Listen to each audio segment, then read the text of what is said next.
Hello. हा. हा, मोहोळ बोलताय ना? कोण? मोहोळ. कुठून भेटला माझा नंबर? हे मी युट्यूबला तुमचे चॅनल बघते ना, येडाईचे. बर, कुठून बोलताय आपण? मी सासवड मधून बोलते. जिल्हा? पुरंदर. तालुका पुरंदर, जिल्हा पुणे. बर, ठीक आहे, बोला की.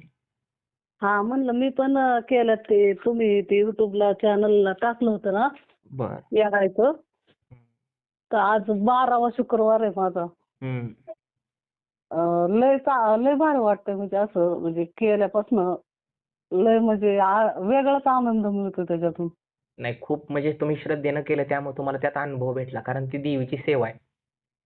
लय म्हणजे तुम्ही जसं सांगितलं ना तसं केलं ना, हम्म. तर एवढं भारी वाटतंय ना. म्हणजे आता आज 12वा शुक्रवार आहे, पण 12 शुक्रवार मध्ये एवढा मला अनुभव आला ना. बर. लय अनुभव आला. नाही, तुम्ही श्रद्धेनं ते केलं व्रत 17 शुक्रवारचं येडामाईचं, त्याच्यामुळे तुम्हाला एवढा आनंद वाटतोय. आणि तुम्ही आता मला सांगताय, मला सुद्धा खूप आनंद वाटला हे ऐकून. लय म्हणजे एवढं भारी वाटतं, असं घरात आहे ना एकदम असं प्रसन्न वाटतं एकदम. मला आता नवीनच येडाई आली, बर. म्हणजे माझा जन्म झालेले 4 वर्ष झालं. बर. तर नाही, आता पण तुम्हाला जो काही घरामध्ये उदासी किंवा कामं रखडलेली, ती घरामध्ये एक पॉझिटिव्ह एनर्जी आणि काहीतरी चेंजेस तुम्हाला जाणवले ह्या 17 शुक्रवारचं व्रत केल्यानंतर? जाणवलं ना. माझ्या मुलाचा इतक्या चांगल्या कॉलेजला नंबर लागला ना, आणि लाख लाख दीड लाख रुपये भरून बाकीच्या मुलांचे नंबर लागले, पण माझ्या मुलाचं फक्त 27,000त ऍडमिशन झालं. बर.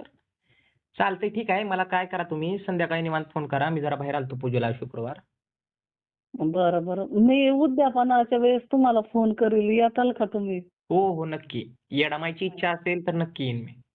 बरं बरं. ठीक आहे. आणि असंच चॅनलला आम्हाला माहिती देत जा, हो काय माहिती नसेल तर. हो हो, ठीक आहे ताई. हो.